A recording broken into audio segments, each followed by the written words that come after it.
अस्सलाम एवरीवन। सी लैंग्वेज में आज हम लोग जो टॉपिक पढ़ने वाले हैं वो है जी स्विच स्टेटमेंट। और स्विच स्टेटमेंट जो है अब आप कह सकते हैं कि मुतबादल है लॉन्ग इफ एल्स स्टेटमेंट का। पिछले लेक्चर में हम लोगों ने मल्टी इफ एल्स स्टेटमेंट पढ़ा था, जिसमें हम लोग क्या करते हैं कि इफ़ कंडीशंस चेक करते हैं, अगर वो एग्जीक्यूट नहीं होती तो इफ एल्स की तरफ चला जाए। तो क्या है कि जब हम मल्टीपल कंडीशंस की बेस पे कोड को एग्जीक्यूट करना चाहते हैं तो हम लोग इफ एल्स का यूज़ करते हैं। लेकिन अगर हमारा इफ एल्स स्टेटमेंट लॉन्ग हो जाता है और हमारे पास अगर हम लोग ज़्यादा वैल्यूज़ कंडीशंस को वैल्यूएट करना चाहते हैं, कंडीशंस की बेस पे एग्जीक्यूट करना चाहते हैं, यानी इफ एल्स स्टेटमेंट लॉन्ग हो जाता है इन शॉर्ट, तो हम लोग वहाँ पे स्विच का इस्तेमाल कर लेते हैं। कि स्विच स्टेटमेंट में भी सेम वो इफ एल्स की तरह ही काम करता है, बट इसका सिंटैक्स डिफरेंट होता है।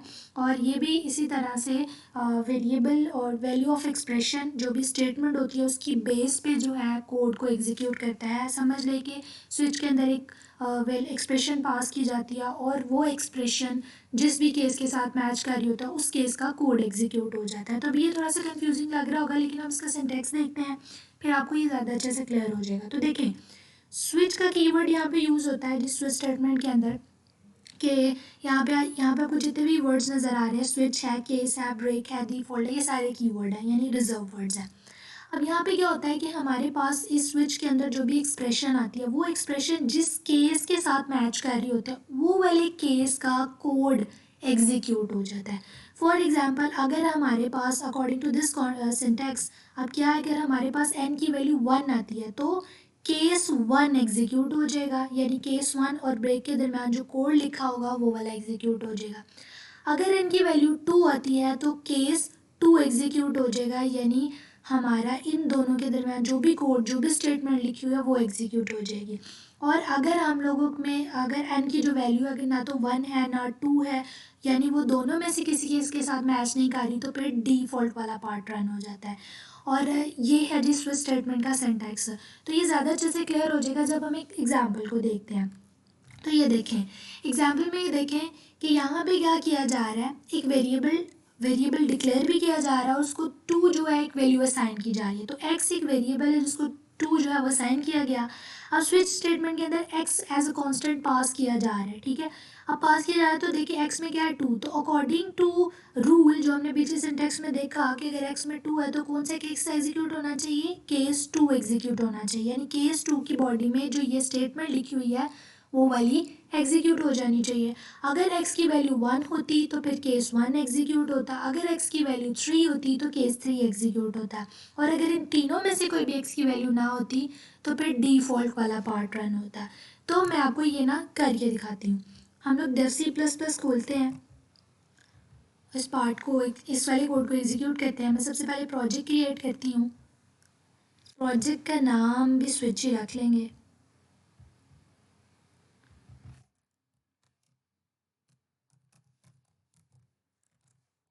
स्टेटमेंट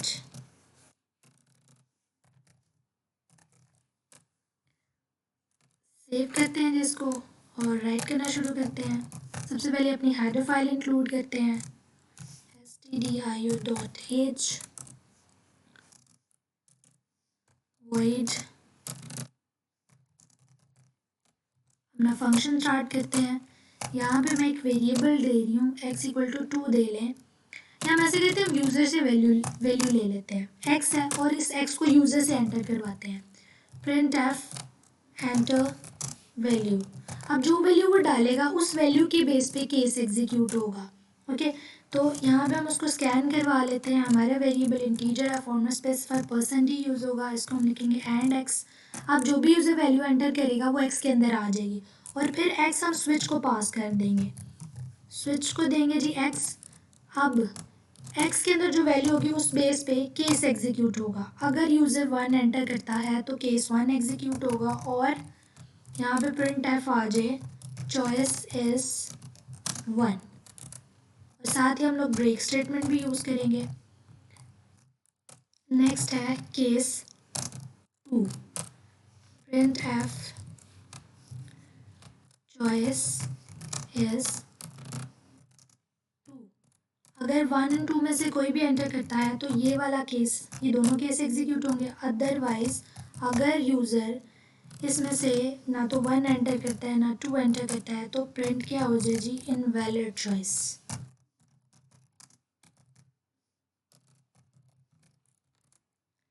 अच्छा, इसको रन करते हैं और देखिए क्या होगा। सबसे पहले यहाँ वैल्यू आएगी, जो भी वैल्यू एक्स के अंदर आएगी, अगर वो 1 होगी तो ये वाला पार्ट रन होगा, अगर वो 2 होगी तो ये वाला पार्ट होगा, सॉरी केस 2 रन होगा। ओके, और अगर इन दोनों में से कोई भी नहीं होगी तो आपका डिफ़ॉल्ट पार्ट रन होगा। तो लेट्स एग्जीक्यूट, रन करते हैं। तो वो बोल रहे जी वैल्यू एंटर करिए, तो मैं 2 एंटर कर रही हूँ, तो मुझे बता रहा है जी चॉइसेस 2। 2 एंटर किया तो वो 2 किसके, 2x के अंदर आया और यहाँ पे x की वैल्यू 2 हो गई, तो आपका केस 2 एग्जीक्यूट हो रहा है, जिसके अंदर क्या लिखा हुआ है, चॉइसेस 2। और अगर मैं 1 एंटर करती हूँ तो क्या होगा, 1 एंटर किया तो वो कह रहा है चॉइसेस 1। अगर मैं 1 एंड 2 में से कोई भी एंटर नहीं करती, 3 एंटर कर देती हूँ, तो वो कहता है इनवैलिड चॉइस। यानी अगर इन दोनों केसेस में से कोई भी मैंने वैल्यू एंटर नहीं की तो वो डिफ़ॉल्ट वाला पार्ट रन कर देगा।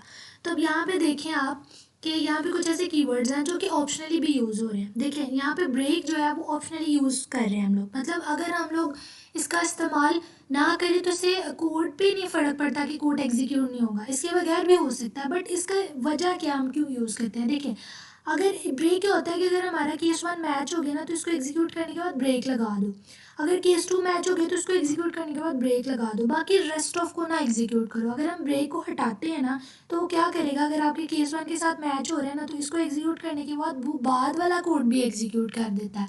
तो ब्रेक क्या होता है कि जो स्टेटमेंट मैच कर गई, जहाँ पे कंडीशन मैच कर गई वहाँ पे एग्जीक्यूट कर दो। तो ये था जी हमारा स्विच का सिंटैक्स, जिसको हमने प्रैक्टिकली भी किया। और डिफ़ॉल्ट भी ऑप्शनल होता है। डिफ़ॉल्ट ये होता है कि अगर आपको कोई भी केस मैच ना करे तो आप एक इन्फॉर्मेशन के लिए कि अगर हमारा कोई भी केस मैच नहीं किया तो वो हमें डिफ़ॉल्ट का एक डिफ़ॉल्ट का वाला कोड रन करके हमें स्टेटमेंट बता दे कि हमारी जो भी हमने वैल्यू एंटर की है वो सही नहीं थी। या आप अक्सर एप्लीकेशन में देखते हैं कि अगर आप कोई भी चीज़ें, कोई भी इन्फॉर्मेशन इनवैलिड डालते हैं तो फिर वो आपको इन्फॉर्मेशन देता है कि यानी जो भी आपकी जो एंटर की हुई वैल्यूज़ है वो क्रेडेंशियल्स के साथ मैच नहीं कर रही होती, तो फिर वो आपको इन्फॉर्मेशन देता है कि भाई आपका नाम नहीं सही है या आपका पासवर्ड छोटा है। इस तरह की इन्फॉर्मेशन के लिए आपको अक्सर जो है, या इस बैकएंड पे कोडिंग के लिए अक्सर आपको इस तरह स्विच की ज़रूरत पड़ जाती है। ठीक है, तो आप लोग ज़्यादातर if else, multi if else की जगह पे स्विच का इस्तेमाल कर लेते हैं, क्योंकि मल्टी इफ़ एल्स भी किया जा सकता है, बट जब हमारी स्टेटमेंट ज़्यादा हो जाती हैं तो फिर हम लोग स्विच का इस्तेमाल कर लेते हैं। तो टॉपिक को आगे बढ़ाते हैं, थोड़ा सा आगे से देखते हैं कि जी इंपॉर्टेंट पॉइंट्स क्या है स्विच स्टेटमेंट के बारे में। देखिए स्विच के अंदर जो भी वैल्यू प्रोवाइड की जाती है, जैसे हमने एक्स एंटर किया था स्विच एक्स, तो वो हमेशा कांस्टेंट होनी चाहिए और वैलिड वैल्यू होनी चाहिए। उसके बाद केस की वैल्यू जो वो डुप्लीकेट नहीं होनी चाहिए। फॉर एग्जांपल आप यहाँ देखें, मैं यहाँ पे केस 1 लिख रही हूँ तो यहाँ पे भी 1 नहीं लिखना चाहिए, मुझे ऐसे नहीं करना। दिस इज़ नॉट ट्रू कि हम लोग ऊपर भी केस 1 लिख रहे हैं और नीचे भी केस 1। हमें हर एक केस की वैल्यू को यूनिक बनाना होगा, तो हम केसेस को डुप्लीकेट नहीं कर सकते। ठीक है, उसके बाद है जी कि यहाँ पे डिफ़ॉल्ट भी ऑप्शनल होता है। सिर्फ डिफ़ॉल्ट ये, इसके बगैर भी कोड जो है वो रन हो जाता है, बट डिफ़ॉल्ट आप अपने कोड को ज़रा ज़्यादा बेहतर बनाने के लिए करते हैं। ठीक है, ताकि अगर कोई भी केस मैच नहीं कर रहा तो हर सूरत में आपको कोई ना कोई इन्फॉर्मेशन ज़रूर मिले। उसके बाद ब्रेक स्टेटमेंट भी ऑप्शनल होती है। ये सिर्फ स्टेटमेंट जो भी आपका ब्लॉक कोड रन हो गया उसके बाद नेक्स्ट रन ना हो, टर्मिनेट वहीं पे कर दे जहाँ पे हमारी स्टेटमेंट हमें मिल गई है जिसको हमने एग्जीक्यूट करना था, उसको ब्रेक करने के बाद स्विच से बाहर आ जाए। तो ये भी ऑप्शन है, इसके बगैर भी कोड रन हो सकता है। अगर हम नेस्टेड इफ़ की बात करें, नेस्टेड स्विच की बात करें, तो ये भी आपको जैसे नाम से ज़ाहिर है कि स्विच के अंदर स्विच भी हम लोग यूज़ कर सकते हैं। जैसे इफ़ के अंदर हम लोग इफ़ का इस्तेमाल करें तो वो नेस्टेड इफ़ हो जाता है। स्विच के अंदर भी हम लोग नेस्टेड स्विच ऐड कर सकते हैं, but this is not a good method, क्योंकि इसमें क्या होता है कोड ज़रा ज़्यादा कम्प्लेक्स हो जाता है और लेस रीडेबल होता है। तो हम लोग ज़्यादातर नेस्टेड स्विच जो है वो यूज़ नहीं करते। अब इसका फ्लो चार्ट देखें। अब देखिए स्विच के अंदर जो भी स्टेटमेंट आती है उस स्टेटमेंट की बेस पे आपका केस एग्जीक्यूट होता है। अब फॉर एग्जांपल अगर हमारे पास कंडीशन स्टेटमेंट में जो भी वैल्यू 1 आई है अगर, तो केस 1 अगर ट्रू है तो स्टेटमेंट एग्जीक्यूट होगी और ब्रेक लगने की वजह से वो स्विच से बाहर आ जाएगा। लेकिन अगर केस 1 फॉल्स हो जाता है तो वो केस 2 की तरफ आता है और इसकी स्टेटमेंट एग्जीक्यूट करने के बाद बाहर आ जाता है। लेकिन अगर ये भी फॉल्स होता है तो फिर वो बाकी को चेक करता है। इस तरह से अगर कोई भी केस एग्जीक्यूट मैच ना कर रहा हो अकॉर्डिंग टू कंडीशनल स्टेटमेंट तो फिर वो डिफ़ॉल्ट की तरफ जाता है और उस स्टेटमेंट को एग्जीक्यूट करने के बाद स्विच से बाहर आ जाता है। तो ये था जी फ्लो चार्ट स्विच स्टेटमेंट का। तो यहाँ पे हम एक टास्क परफॉर्म करते हैं। वो क्या है कि हम लोग दो वैल्यूज़ यूज़र से लेंगे, ये बड़ा सिंपल सा टास्क है स्विच स्टेटमेंट को समझने के लिए, कि दो वैल्यूज़ यूज़र से लेंगे और एक ऑपरेटर लेंगे कि दो वैल्यूज़ डालो और साथ ही एक ऑपरेटर एंटर करो। अगर यूज़र एक ऑपरेटर प्लस एंटर करता है तो जो दो वैल्यूज़ उसने एंटर किया उन दोनों को ऐड कर दे। अगर वो माइनस ऐड करता है, माइनस ऑपरेटर एंटर करता है तो दोनों वैल्यूज़ को माइनस कर दे। इसी तरह से बाकी ऑपरेशन भी परफॉर्म कर दे, यानी जो भी ऑपरेटर एंटर करेगा वो ही ऑपरेशन जो है वो दोनों वैल्यूज़ के ऊपर परफॉर्म हो जाए। तो मैं आपको ये करके दिखाती हूँ। हम इसी के अंदर ना क्या कहते हैं, सबसे पहले हमने यूज़र से लेना है जी ऑपरेटर, उसे कहेंगे जी कि एक ऑपरेटर एंटर करो और उसे कहेंगे दो वैल्यूज़ एंटर करो। अब वैल्यूज़ हमारी इंटीजर में है तो उसे हम लोग इंट में डिक्लेयर कर लेते हैं, उसका नाम हम ये भी रख लेते हैं। और ऑपरेटर जो वो कैरेक्टर में ले लेते हैं, उसका नाम हम ओ पी रख लेते हैं। ओके, ठीक है। जिसमें आपको पास सिंगल कोटेशन में आप कोई भी लेटर या कुछ भी एंटर करते हैं वो आपका कैरेक्टर बन जाता है। तो ऑपरेटर हम लोग कैरेक्टर में लेंगे। ओके, क्योंकि ये प्लस माइनस है तो यूज़र अगर प्लस डालता है तो हमारा कैरेक्टर बन जाएगा। तो हम लोग सबसे पहले लेते हैं जी प्रिंट एफ, उसको कहते हैं एंटर ऑपरेटर। ठीक है, आप साथ उसको इन्फॉर्मेशन भी दे सकते हैं कि कौन से ऑपरेटर आपने डालने हैं, इनमें से आप कोई सा भी एंटर कर दो, उसकी बेस पे आपका एग्जीक्यूट होगा।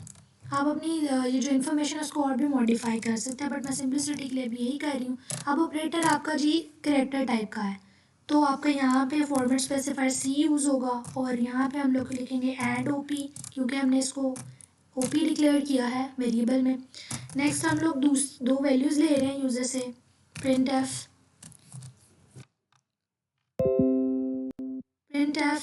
Enter two values. ओके, और नेक्स्ट हम उसको स्कैन करवा लेते हैं जी, स्कैन एफ। हम एक ही प्रिंट एफ के अंदर दो ले लेते हैं वैल्यूज़, तो दो फॉर्मेट स्पेसिफायर यूज़ करेंगे, and A and B. Okay, हमारे पास वैल्यूज़ भी आ गई इस कोड की वजह से और ऑपरेटर भी आ गया, मतलब उसका कोडर ने राइट डाउन कर दिया। अब अगला काम क्या करना है, हम लोग स्विच स्टेटमेंट लिखेंगे और स्विच में हम लोग ऑपरेटर एंटर करेंगे, यानी जो भी यूज़र ऑपरेटर डालेगा वो उसकी ओपी के वेरिएबल के अंदर आ जाएगा। और अगर ऑपरेटर के पास प्लस आता है तो हमारा केस एग्जीक्यूट होना चाहिए प्लस वाला पार्ट। ओके जी, तो हम यहाँ पे लिखेंगे कि जी प्रिंट एफ अगर तो ऑपरेटर प्लस है तो क्या होना चाहिए, सम इक्वल परसेंट डी, ए और बी को क्या करो प्लस कर दो और साथ इसको ब्रेक कर दो। अच्छा जी, इसको एग्जीक्यूट करके इतने पार्ट को एग्जीक्यूट करके देखते हैं, फिर उसके बाद रेस्ट ऑफ कोड लिखेंगे। तो वो कह रहा है ऑपरेटर डालें तो मैं प्लस एंटर कर रही हूँ, फिर वो मुझे कह रहा है वैल्यूज़ डालें तो मैं वैल्यूज़ कहती हूँ जी 10 एंड 30 ऐड कर देती हूँ। तो वो देखिए जी 10 एंड 30 उसने क्या किया, ऐड करके मुझे 40 दे दिया, यानी मैंने ऑपरेटर एंटर किया और वैल्यूज़ डाली, उसने मुझे उनका सम कैलकुलेट करके दे दिया। तो अब मैं बाकी का कोड लिखती हूँ। अगर यूज़र जो है वो माइनस एंटर करता है, यहाँ पे उसको थोड़ा सा खोले लगा देते हैं। अगर यूज़र जो है वो माइनस एंटर करता है, अब मैं यहाँ पे आपको पता है कोटेशंस के अंदर लिख रही हूँ, जो हमारा ओपी आएगा उसकी बेस पे केस एग्जीक्यूट होना है, ये बात तो क्लियर है। लेकिन ये देखिए मैं इसको सिंगल कोटेशंस के अंदर लिख रही हूँ क्योंकि मेरा ऑपरेटर क्या है, कैरेक्टर में आना है। तो अब यहाँ पे लिखेंगे माइनस, कॉलन लगाएंगे, प्रिंट एफ। मैं यहाँ पे लिखती हूँ सब dot percent d and a minus b. Okay जी, और साथ इसको क्या कर दो, ब्रेक कर दो। उसके बाद केस नेक्स्ट है जी, मल्टीप्लाई कर लेते हैं और प्रिंट एफ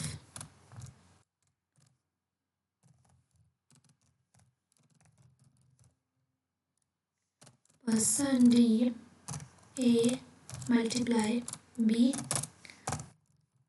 ब्रेक। लास्ट हमारा केस है जी डिवीजन वाला,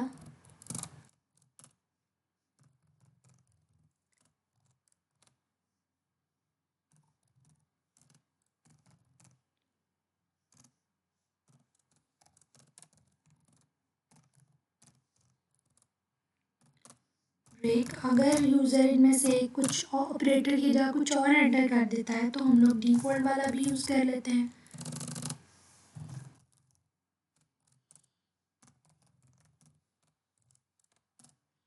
printf invalid operator। तो लेट्स एग्जीक्यूट, देखेंगे क्या होता है। सबसे पहले मैं एंटर कर रही हूँ जो मल्टीप्लाई, मुझे दो वैल्यूज़ को मल्टीप्लाई करवाना है। फिर मैं उसके बाद वैल्यूज़ एंटर कर रही हूँ 13 एंड 34। ओके, अब देखिए उसका मल्टीप्लाई करके उसने मुझे उसका रिजल्ट यहाँ पे प्रोवाइड कर दिया। तो देखिए जो ऑपरेटर आप डाल रहे हैं उस ऑपरेटर की बेस पे आपका जो को केस का ब्लॉक है वो रन हो रहा है। अब मैं यहाँ पे डाल रही हूँ डिवीजन और डिवीजन और वैल्यूज़ में डाल रही हूँ 10 एंड 20।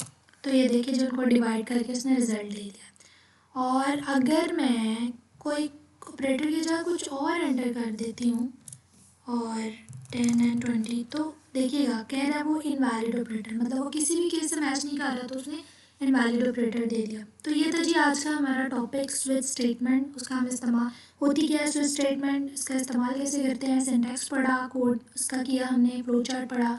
सो तो आज के लिए इतना ही था। थैंक यू, आई होप आपको समझ आया हो।